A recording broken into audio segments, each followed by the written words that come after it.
भारत की एक संसद है, इसके दो सदन हैं, लोकसभा और राज्यसभा। लोकसभा में 543 सांसद होते हैं जिन्हें हम वोट करके चुनकर भेजते हैं। 543 सीटों वाली लोकसभा में 84 सीटें एससी और 47 सीटें एसटी के लिए आरक्षित होती हैं। ये आरक्षण का उद्देश्य था एससी और एसटी वर्ग के लोगों की विशिष्ट समस्याएं लोकसभा तक पहुंच सकें। एक सांसद का काम भी यही होता है कि वो जहां से निर्वाचित होकर आया है वहां के लोगों की समस्याओं को समझे और लोकसभा में विधि का निर्माण कर उनका समाधान सुनिश्चित करें। मगर ऐसा बिल्कुल भी हुआ नहीं है, इतिहास में नहीं हो सका। एक समय था जब इन सभी आरक्षित सीटों पर कांग्रेस का दबदबा हुआ करता था, लेकिन जब 90 का दशक खत्म होने को था, लोकल पार्टीज और बीजेपी की पकड़ मजबूत होती गई। गणित कुछ ऐसा बनता दिखाई देने लगा कि रिजर्व कैटेगरी के वोट बंटना शुरू हो गए, जिसका नतीजा हुआ दूसरे वर्गों के वोटर किंग मेकर की भूमिका में आते चले गए। कैसे आरक्षित सीटों पर कांग्रेस का दबदबा खत्म हुआ और बीजेपी और लोकल पार्टीज का दबदबा बढ़ने लगा। लोकसभा चुनाव में एससी एसटी के लिए आरक्षित सीटों पर किस पार्टी ने कैसा प्रदर्शन किया है, जानेंगे इस वीडियो में। साथ ही जानेंगे ज्यादातर एससी एसटी रिजर्व्ड सीटों पर काबिज बीजेपी ने इस तबके के कितने मंत्रियों को अपनी कैबिनेट में जगह दी, रिजर्व्ड सीट से चुनकर गए उम्मीदवार क्यों पार्लियामेंट में रहे फेल, क्या बीजेपी एससी एसटी वर्ग को महज वोटर से अधिक कुछ नहीं मानती? इन सभी सवालों के जवाब इस वीडियो में। नमस्कार, मैं हूं हेमंत और आप देख रहे हैं मॉलिटिक्स।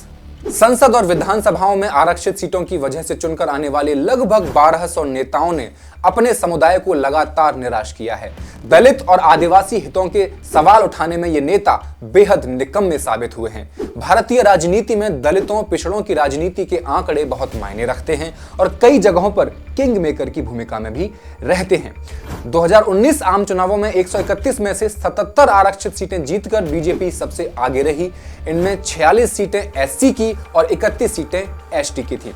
बीजेपी के मुकाबले कांग्रेस महज 9 सीट ही जीत सकी, 5 एससी और 4 एसटी। ये आंकड़े इस लिहाज से और भी अहम हो जाते हैं कि ये नतीजे उस आम धारणा के विपरीत हैं जिसके अनुसार माना जाता है कि बीजेपी और दलितों व आदिवासियों के बीच बनती नहीं है, या एक मान्यता ऐसी भी है कि बीजेपी सवर्णों की पार्टी है।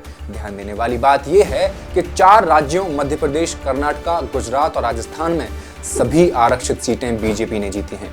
बीमारू प्रदेशों की बात करें तो सबसे ज्यादा आरक्षित सीटें इन्हीं 4 प्रदेशों में हैं, जिनमें लगभग सारी सीट पर बीजेपी को ही जीत मिली है।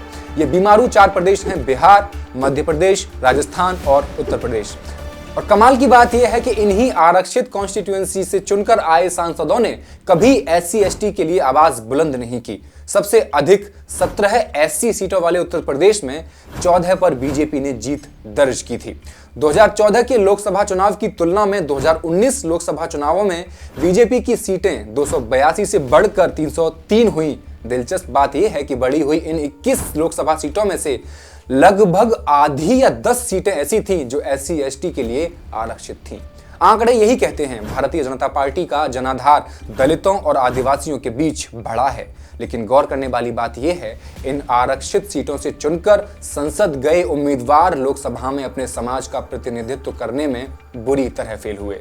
125 एससी और एसटी सांसद अगर चाह लें तो संसद में इससे कई गुना ज्यादा असर पैदा कर सकते हैं, लेकिन भारतीय संसद के इतिहास में ऐसा कभी नहीं हुआ, जो साफ साफ ये दर्शाता है कि सरकारें एससी एसटी वोटर्स का इस्तेमाल महज सत्ता में बने रहने के लिए करती हैं, जबकि इनके समाजों के विकास से इनका कोई सरोकार नहीं है। बीजेपी की तरफ से अब तक 2024 के लोकसभा चुनाव के लिए कुल 6 लिस्ट जारी की जा चुकी हैं। इनमें अभी तक 405 उम्मीदवार घोषित किए जा चुके हैं। चौंकाने वाली बात यह है कि पार्टी ने जो लिस्ट जारी की है उसमें मौजूदा 291 सांसदों में से 101 सांसदों के टिकट काट दिए हैं, और टिकट काटने में भी सबसे आगे एससी एसटी आरक्षित सीटों को ही रखा जाता है। बीजेपी ने ऐसा ही पिछले आम चुनावों के दौरान किया था। 75% उन उम्मीदवारों के टिकट काट दिए थे जिन्हें आरक्षित सीटों पर चुनाव लड़वाया गया था। इससे जाहिर तो यही होता है कि कहीं एससी एसटी वर्ग का कोई नेता अपना कद बड़ा न कर ले, इसका डर सत्ताधारियों को सताता होगा। वर्तमान में लोकसभा में 539 सदस्य हैं, क्योंकि आरक्षित अंबाला कॉन्स्टिट्यूएंसी सहित 4 सीटें खाली हैं। इसमें भी 131 सांसद ऐसे हैं जो आरक्षित सीटों से चुने गए हैं और 125 सांसद लोकसभा की कार्यवाही में सक्रिय रूप से भाग लेते हैं। केंद्रीय मंत्रिमंडल के मंत्रियों और खाली पड़ी सीटों को छोड़कर सभी संसद के कामकाज के लिए योग्य संसद सदस्यों की संख्या 481 बचती है। आरक्षित सीटों से 125 संसद सदस्यों की हिस्सेदारी इन 481 सदस्यों में 26% बनती है। लेकिन लोकसभा के 3 मुख्य काम, बहस करना, सवाल करना और प्राइवेट मेंबर बिल पेश करना, इन तीनों कामों में इन 125 माननीय सदस्यों की हिस्सेदारी नगण्य सी मालूम होती है। इसे थोड़ा विस्तार से समझने की कोशिश करते हैं। रिजर्व कॉन्स्टिट्यूएंसी से चुने गए सदस्यों में से 5 केंद्रीय मंत्रिमंडल में हैं, इसलिए उन्हें अटेंडेंस रजिस्टर पर हस्ताक्षर की जरूरत नहीं है। ये आंकड़े जो हम आपको देने जा रहे हैं 1 जून 2019 से 11 अगस्त 2023 तक की अवधि के हैं। लोकसभा में इस अवधि में जितनी भी बहस हुई हैं, उनमें लगभग 12% बहस ही एससी आरक्षित सीट के सांसदों के द्वारा की गई।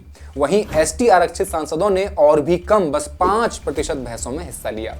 बाकी बची 82.2% बहस सामान्य सीट के सदस्यों के द्वारा की गई है। अब लोकसभा में किए गए सवालों की बात कर लेते हैं। एससी आरक्षित सीटों के उम्मीदवारों ने महज 13.64% सवाल किए, वहीं एसटी आरक्षित सीटों के उम्मीदवारों ने 6.97%। यहां भी एससी एसटी की आरक्षित सीटों का प्रतिनिधित्व खत्म होता हुआ दिखाई दिया। वहीं अगर हम बात करें प्राइवेट मेंबर बिल की, तो ऐसे बिल किसी भी सदन, लोकसभा या राज्यसभा में पेश किए जा सकते हैं, बशर्ते इनको पेश करने वाले सदस्य सामान्य सदस्य ही होने चाहिए। कोई मंत्री इन्हें पेश नहीं कर सकता। ऐसे बिल्स को पेश करने के मामले में एससी आरक्षित सीट के सदस्यों का योगदान 14% से भी कम और एसटी का बस 2.34% ही है, जबकि सामान्य सीटों से चुनकर आए सांसदों ने 83.7% प्राइवेट मेंबर बिल इस अवधि में पेश किए हैं। चौंकाने वाली बात तो यह है कि एससी और एसटी के आरक्षित सीटों के 7 उम्मीदवारों ने तो आज तक कोई भी सवाल संसद में किया ही नहीं। 131 कुल एससी एसटी आरक्षित सदस्यों में से 101 ने कोई भी प्राइवेट मेंबर बिल इस अवधि में संसद में पेश नहीं किया। इन आंकड़ों को आपने अगर गौर से सुना हो तो आपको एहसास हो चुका होगा, एससी एसटी की सीट्स आरक्षित होने के बाद भी उनकी भागीदारी संसद में कितनी कम है या खत्म है, ऐसा कहना भी अनुचित नहीं होगा। इन एससी एसटी सीट्स में भी एसटी सीट्स के सांसदों का योगदान और भी दयनीय है। कुल जमा जोड़ ये निकलता है कि हर तरफ की गई बहसों में एससी एसटी की आरक्षित सीटों की भागीदारी 17.66%, जबकि पूछे गए सवालों की श्रेणी की बात आती है तो ये बढ़कर 20.61% हो जाता है। लेकिन निजी सदस्य विधेयक यानी प्राइवेट मेंबर बिल पेश करने के मामले में ये घटकर 16.26% हो जाता है। चिंता का विषय तो ये है कि इन सदस्यों ने जो सवाल उठाए उनमें कुत्ते के काटने की समस्या से लेकर फिल्म पर्यटन को बढ़ावा देने और ऑनलाइन गेमिंग उद्योग तक ही शामिल थे।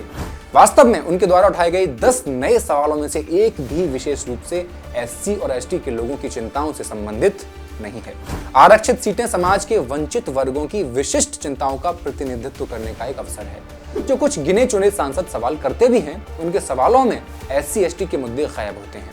सदन की कार्यवाही में भाग लेने के लिए आरक्षित सीटों से योग्य संसद सदस्यों का अनुपात आरक्षित सीटों से कुल पात्र संसद सदस्यों के प्रतिशत के रूप में बिहार के लिए 4.8% है। माने अगर 100 सांसद किसी कार्यवाही में भाग ले रहे हैं तो उनमें 5 से भी कम सांसद आरक्षित सीट से नहीं होते।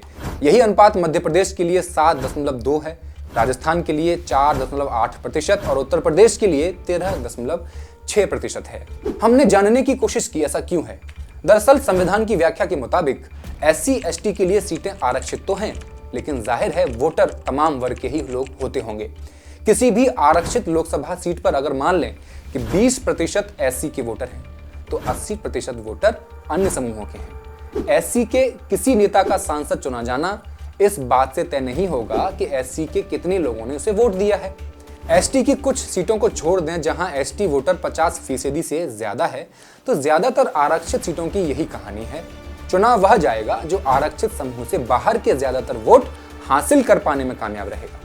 इस गणित का मतलब यह है कि अगर कोई नेता एससी के आरक्षण को लेकर आंदोलन करेगा या प्राइवेट सेक्टर में आरक्षण की मांग करेगा तो दूसरे समुदायों की आंख में उसका खटकना तय है। यह उस नेता के लिए राजनीतिक आत्महत्या का रास्ता होगा। ये पूरी तरह विवशता की स्थिति है। आप एससी के सांसद हैं, पर एससी वर्ग के लोगों के सवालों पर आप मुखर नहीं हो सकते। आप एसटी की सांसद हैं, लेकिन एसटी के सवालों को उठाना आपके लिए आत्मघाती हो सकता है। और इस पूरी प्रक्रिया का जिम्मेदार है पूना पैक्ट। वर्तमान में जो रिजर्वेशन सिस्टम मौजूद है वो सही मायनों में 1933 में शुरू किया गया था, जब अंग्रेजी हुकूमत के प्रधानमंत्री रैमजे मैकडोनाल्ड ने कम्युनल अवार्ड पेश किया था। इसमें मुसलमानों, सिखों, भारतीय ईसाइयों, एंग्लो इंडियन, यूरोपीय लोगों और दलितों के लिए अलग कॉन्स्टिट्यूएंसीज का प्रावधान किया गया था। इसके साथ ही दलितों को 2 वोट देने का अधिकार मिला। 2 वोट सिस्टम में दलित 1 वोट से अपना प्रतिनिधि चुन सकते थे और दूसरे वोट से वे जनरल कैटेगरी के किसी प्रतिनिधि को चुन सकते थे, लेकिन ये गांधी जी के हिंदू धर्म को बचाए रखने के आदर्शों के विपरीत था। इसके विरोध में गांधी जी आमरण अनशन पर बैठ गए। गांधी जी के आमरण अनशन से मजबूर होकर डॉक्टर भीमराव अंबेडकर को झुकना पड़ गया। 24 सितंबर 1932 को डॉक्टर भीमराव अंबेडकर और महात्मा गांधी के बीच एक समझौता हुआ, जिसे पूना पैक्ट के नाम से जाना जाता है।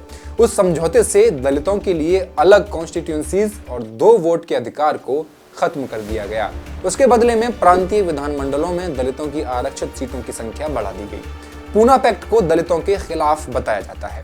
अब शायद समय आ गया है कि ऐतिहासिक पूना पैक्ट की वजह से चली आ रही सुरक्षित सीटों वाली इस व्यवस्था को खत्म करके वो सिस्टम लाया जाए जिसके हामी बाबा साहेब अम्बेडकर थे।